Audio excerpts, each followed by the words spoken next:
সুস্বাগতম RP net ক্লাসরুমে। আজকের ক্লাস রিসার্চ অ্যাপটিটিউড ক্লাস 1। এই ক্লাসে থাকবে research meaning, characteristics and objective, অর্থাৎ রিসার্চের ধারণা, রিসার্চের বৈশিষ্ট্য এবং অবজেক্টিভ আজকের ক্লাসের আমাদের বিষয়বস্তু। তো শুরু করা যাক আজকের ক্লাস। প্রথমে সিলেবাস সম্পর্কে একটা ধারণা নেওয়া যাবে, মানে রিসার্চের সিলেবাসে কী কী আছে সেইগুলো নিয়ে একটু আলোচনা করা যাক। আছে রিসার্চ মিনিং, টাইপস রিসার্চের, characteristics, positivism, post positivistics approach, method. বিভিন্ন রিসার্চের সব মেথড আছে। রিসার্চের মেথড অনেক রকম আছে। Experimental method, descriptive, historical, qualitative, quantitative যে মেথড আছে। স্টেপস রিসার্চের যে ধাপ সেই আছে। থিসিস অ্যান্ড আর্টিকেল রাইটিং কী, তার ফরম্যাট, স্টাইল, রেফারেন্সিং জিনিসটা কী, অ্যাপ্লিকেশন অফ আইসিটি, মানে আইসিটি কীভাবে রিসার্চে অ্যাপ্লিকেবল করা যায়, এবং রিসার্চ এথিক্স। এই 1, 2, 3, 4, 5, 6 এই 6টি হলো রিসার্চের আমাদের সিলেবাসের অন্তর্ভুক্ত। আজকের বিষয় হলো research meaning, characteristics and objectives. তো রিসার্চ মিনিং, তো রিসার্চ মিনিং কী কী, রিসার্চ মানে কি। রিসার্চকে যদি ভাঙি আমরা, তা প্রথমে রি পাবো এবং সার্চ, দুটো ওয়ার্ড বা দুটো শব্দ। রি মানে পুনরায় এবং সার্চ মানে অনুসন্ধান। তো সেটা দুটো মিলে হয়েছে আমাদের রিসার্চ, অর্থাৎ গবেষণা। বাংলায় যাকে গবেষণা আমরা বলে থাকি। এই রিসার্চ সাধারণত আমরা কোনো কিছু যেটা অলরেডি হয়ে আছে বা যেটাই হয়ে গেছে, পুনরায় সেই কাজটির মধ্যে আমরা নতুন করে ভাবনা চিন্তা, নতুন করে সেখান থেকে কিছু প্রবলেম খোঁজ করে আবার পুনরায় সেটি শুরু করা, সেই কাজটি বা সেই কাজটি যখন শুরু করা হয় সেটিকে বলছি আমরা রিসার্চ। এই রিসার্চ করতে গেলে আমাদের কোনো না কোনো, কেউ ইন্ডিপেন্ডেন্ট রিসার্চ করতে পারে, মানে নিজস্ব বোধে। আবার কোনো ইউনিভার্সিটির আন্ডারে, সে কোনো শিক্ষকের আন্ডারে গবেষণা করতে পারে। রিসার্চ মানে এই নয় যে কোনো ইউনিভার্সিটির আন্ডারে, কোনো টিচারের আন্ডারেই সে রিসার্চ করতে পারবে। সে নিজস্ব ইন্ডিপেন্ডেন্ট রিসার্চও করতে পারে। রিসার্চের একটা ভাগ হচ্ছে এ ওয়ে অফ থিঙ্কিং। রিসার্চের মূল ভাগ এটা একটা থিঙ্কিং। কারণ আমাদের যদি চিন্তা ভাবনা না থাকে তাহলে রিসার্চ করা যাবে না। সুতরাং রিসার্চ করতে গেলে যুক্তিসঙ্গতভাবে, রেশনাল ওয়ে, যুক্তিসঙ্গতভাবে কোনো কিছুর ভাবনা চিন্তা আমাদের মধ্যে যদি আসে, তবেই গিয়ে সেটা রিসার্চ বা গবেষণার একটি বিষয়বস্তু হয়ে দাঁড়ায়। কারণ চিন্তা ভাবনা অবশ্যই প্রয়োজন রিসার্চের ক্ষেত্রে। এবার তৃতীয় ধাপ হচ্ছে হোয়াট, হোয়াই, হাউ। এই তিনটে জিনিস গবেষণার ক্ষেত্রে খুবই গুরুত্বপূর্ণ জিনিস। হোয়াট মানে কি, হোয়াই অ্যান্ড হাউ। তুমি নিজেকে প্রশ্ন করবে, আমি কি করছি, আমি কি করছি। তারপরে কেন আমি করছি এটা, মানে আমি প্রথমত কি কাজ করছি একটা, তার প্রশ্ন করা উচিত আমি কেন করছি এটা, হোয়াই, কেন করছি এটা। তারপরে সেটা আসবে কীভাবে এটি প্রভাব ফেলবে কোনো কিছুর উপর। সেটা কোনো ক্লায়েন্টও হতে পারে বা কোনো বিষয়বস্তুর, যে বিষয়বস্তুর আমি কাজ করছি তার উপর কী প্রভাব ফেলবে। সুতরাং হোয়াট, হোয়াই, হাউ এই তিনটে জিনিস রিসার্চের ক্ষেত্রে খুবই গুরুত্বপূর্ণ। হোয়াট, হোয়াই, হাউ মানে এর তিনটি জিনিস। তারপর আছে ইনকোয়ারি মাইন্ড। কিছু জিনিস কিছু সময় আমাদের সবসময় মনে রাখতে হবে, কিছু কিছু শুধু ভাবনা, নতুন কিছু ভাবনা, নতুন কিছু খোঁজ করা আমাদের মগজে যেন থেকে থাকে। ইনকোয়ারি মাইন্ড মানে এমন নয় যে আমি বসে থাকলাম, সবসময় কিছু অনুসন্ধান, কিছু ভাবনা চিন্তা, যার মধ্যে এই রিসার্চের একটি করতে গেলে এই ইনকোয়ারি মাইন্ড খুবই প্রয়োজন। একটা different research in every discipline, science, arts, commerce ইত্যাদি, ফিজিক্যাল, সোশ্যাল ইত্যাদি ক্ষেত্রে যে রিসার্চ হয়ে থাকে তার ভাবনা চিন্তা বিভিন্ন ধরনের থাকবেই, এটা কিন্তু বাস্তব। একটা জিনিস এখানে আছে যে হোয়াট হোয়ার কী করে আমরা রিসার্চটাকে ভাববো, মানে কোন কোন ফিল্ডের মাধ্যমে কীভাবে আমরা রিসার্চটাকে ভাববো, সেই ক্ষেত্রে আমাদের কিছু কিছু জিনিস মানে মেনে চলতে হয়, আর কিছু না মেনে চলতে হয়। যেমন আমি যদি বলি হেলথে যেটা কাজ করছে, তারা প্রশ্ন করতেই পারে how many patient do I see everyday, মানে আমি প্রতিদিন কতগুলো পেশেন্ট দেখব। এরপরের প্রশ্ন হতেই পারে what are some of the most common condition পেশেন্টের, মানে পেশেন্ট যারা আসছে তাদের মধ্যে কমন কী আছে, মানে কী কী রোগ কমন আছে, এবং কীভাবে তাদের মানে কীভাবে তাদের মধ্যে আমি সেই সার্ভিসটা প্রোভাইড করব। এবার আমি যদি টিচারের ক্ষেত্রে চলে যাই, যে টিচার কীভাবে ছেলেদের ভালো করে পড়াবে, কেনই বা পড়াবে, কিসের জন্য পড়াবে।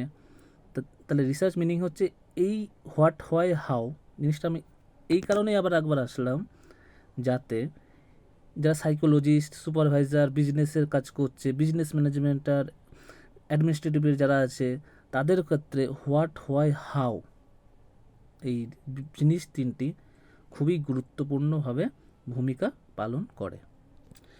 সুতরাং গবেষণার অর্থ বা রিসার্চ মিনিং হলো একটি প্রক্রিয়া যেটি অনবরত চলে আসছে বা চলে যায়, কিন্তু সেটা সায়েন্টিফিক মেথডে, অর্থাৎ কোনো একটা নির্দিষ্ট প্রক্রিয়ার মধ্যে দিয়ে এই গবেষণা চলবে, সায়েন্টিফিক বৈজ্ঞানিক পদ্ধতির মধ্যে, বৈজ্ঞানিক অবজারভেশন মধ্য দিয়ে চলবে।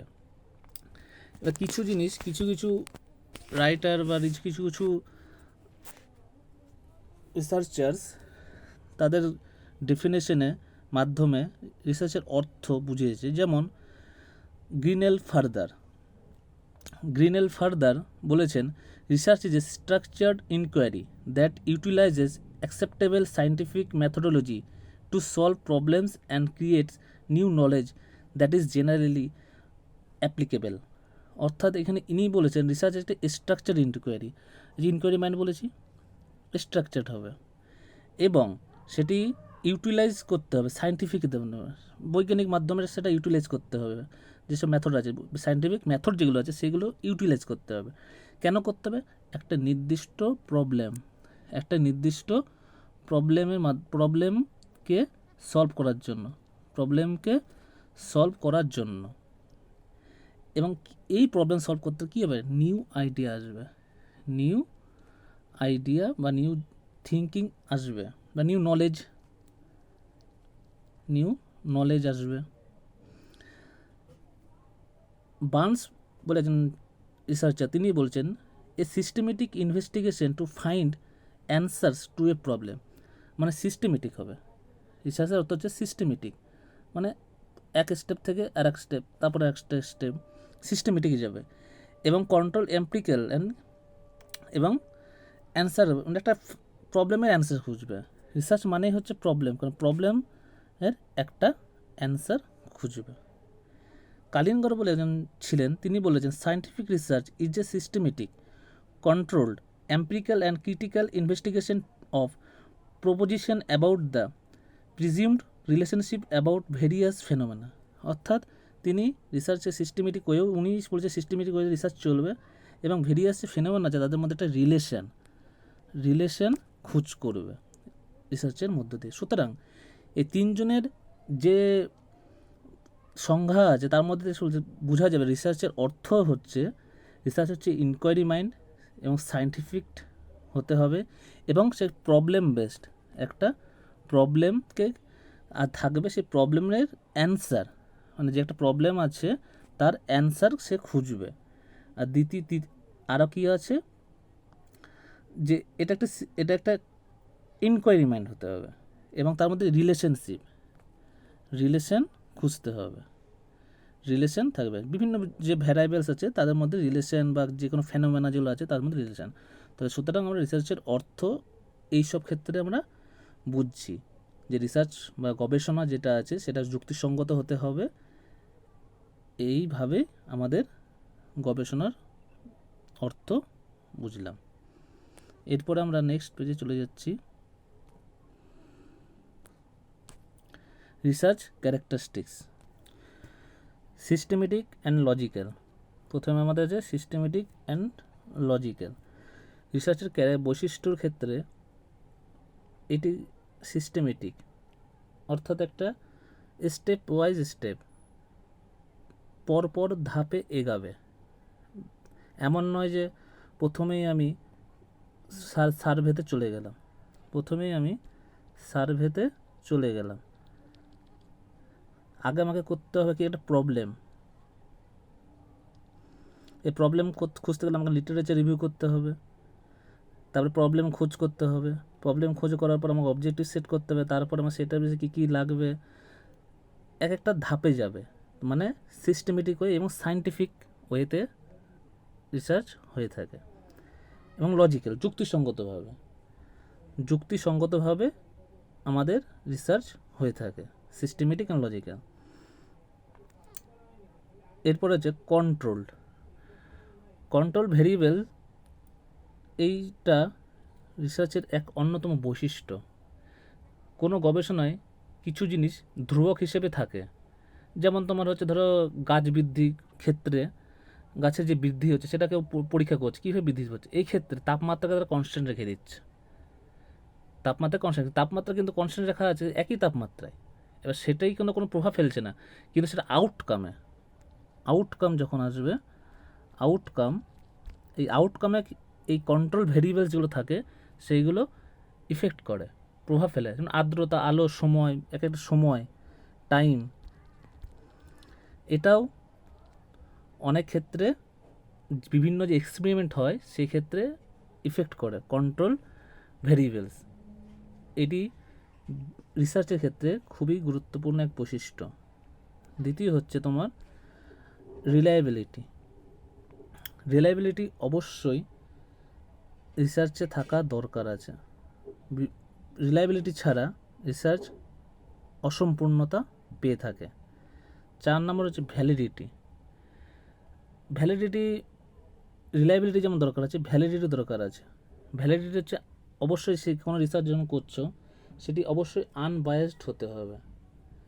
কোনো এমন নয় যে তুমি নিজের ইচ্ছা মতো কোনো কিছু, নিজের মন চেলো যে আমি কোনো একটা জিনিস দেখছি, সেক্ষেত্রে গিয়ে আমার মনে হচ্ছে নিজের মনের ইচ্ছা সেটি আমি দিয়ে দিলাম, তার ফলে যে আউটকাম সেটা নিজের ইচ্ছা মতো লিখলো, সেটা হয় না। যে আমি ডেটা পেয়েছি সেই ডেটাটাই আমি পরীক্ষা নিরীক্ষা করে তার ক্যালকুলেশন করে যে উত্তরটি পাবো, যে আমি রেজাল্টটা আসবে, সেই বেসিসেই আমাকে আউটকামস লিখতে হবে। অর্থাৎ সেখানে ভ্যালিডিটির অপশান অবশ্যই প্রয়োজন রিসার্চের বৈশিষ্ট্যর ক্ষেত্রে। রিগোর, যেটা বাংলায় হচ্ছে কঠোরতা। একটি গবেষণায় কঠোরতা থাকা খুবই প্রয়োজন। গবেষণার বৈশিষ্ট্যের ক্ষেত্রে খুবই ইম্পর্ট্যান্ট। এটি গুণগত গবেষণার ফলাফলে আস্থা প্রদান করে। অর্থাৎ এটি যখন কোনো গুণগত যে গবেষণা করা হয় সেখানকার যে ফলাফল যেটি বেরোয় তার আস্থা প্রদান করে এই রিগোর। সোশ্যাল সায়েন্সের ক্ষেত্রে বেশি প্রযোজ্য এই রিগোরাস জিনিসটি। তারপর হচ্ছে ক্রিটিক্যাল, সমালোচনামূলক। রিসার্চ মানেই হচ্ছে সমালোচনা করতেই হবে। সমালোচনা ছাড়া রিসার্চ হবে না। যেটা চিরাচরিত যেসব ঘটনা ঘটে আসছে সেইগুলো সমালোচনা করেই আমাদের এগিয়ে যেতে হয়। পরে 7 নম্বর যে সাইকেলিক্যাল মানে হচ্ছে যেটা সার্কেল হিসাবে ঘুরবে। অর্থাৎ একটা প্রবলেম দিয়ে শুরু হয় রিসার্চ এবং সেটি যে উত্তর হলো বা যে ফলাফল হলো সেটি পরে আবার সে প্রবলেমেই শেষ হয়। অর্থাৎ প্রবলেম দিয়ে শুরু, প্রবলেমে শেষ। এই যে সাইকেলিক নেচারে হচ্ছে রিসার্চের এক অন্যতম বৈশিষ্ট্য। এই সাইকেলিক নেচার নেটে 2-3 বার এসেছে যে সাইকেলিক নেচার কোন রিসার্চে দেখা যায়। সেটি দেখা যায় হচ্ছে আমাদের হচ্ছে অ্যাপ্লাইড বা যেটা হচ্ছে অ্যাক্সিডেন্ট রিসার্চ, যেটা সেখানে সরি ওটা অ্যাক্সিডেন্ট নয়, অ্যাকশন রিসার্চ।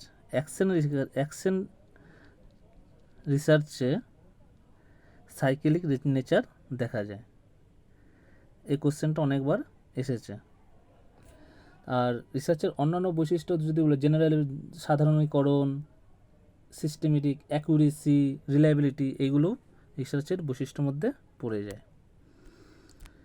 রিসার্চের অবজেক্টিভ, রিসার্চ কেন করব আমরা, কি new thought achieved new knowledge, অর্থাৎ নতুন কোনো চিন্তাধারা, নতুন জ্ঞান আমরা অর্জন করার জন্যই রিসার্চ করে থাকি।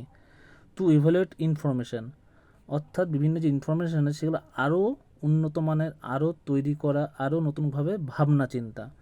Construct create a new product for system, new procedure আর সিস্টেমকে নতুনভাবে তৈরি করার জন্য। Investigate some existing situation or problem, নতুন প্রবলেমকে কীভাবে আরও ইনভেস্টিগেটিং করা যায়। To find out real fact, মানে যেটি রিয়েল, যেই ঘটনাটি সত্য সেটিকেই ফাইন্ড করা, নিজস্ব মতামত না দেওয়া। এবং পিএইচডি ডিগ্রি জন্য, অর্থাৎ রিসার্চ আমরা কেন করবো, এটা ডিগ্রি অর্জনের জন্য অবশ্যই। সুতরাং এই ডিগ্রি অর্জনের জন্য আমরা রিসার্চ করে থাকি। তাহলে এই হচ্ছে আমাদের আজকের ক্লাসের রিসার্চ মিনিং, রিসার্চ ক্যারেক্টারিস্টিক্স এবং রিসার্চ অবজেক্টিভস, এই তিনটেই আজকে আলোচনা করা হলো। যদি কোনো প্রশ্ন থাকে অবশ্যই এর মধ্যে প্রশ্ন কমেন্ট করবে। নেক্সট ক্লাসে আমি রিসার্চ টাইপস নিয়ে আলোচনা করব। ভিডিও ভালো লাগলে শেয়ার করবে এবং লাইক করবেন। চ্যানেলটি সাবস্ক্রাইব করার জন্য অনুরোধ রইল। ধন্যবাদ।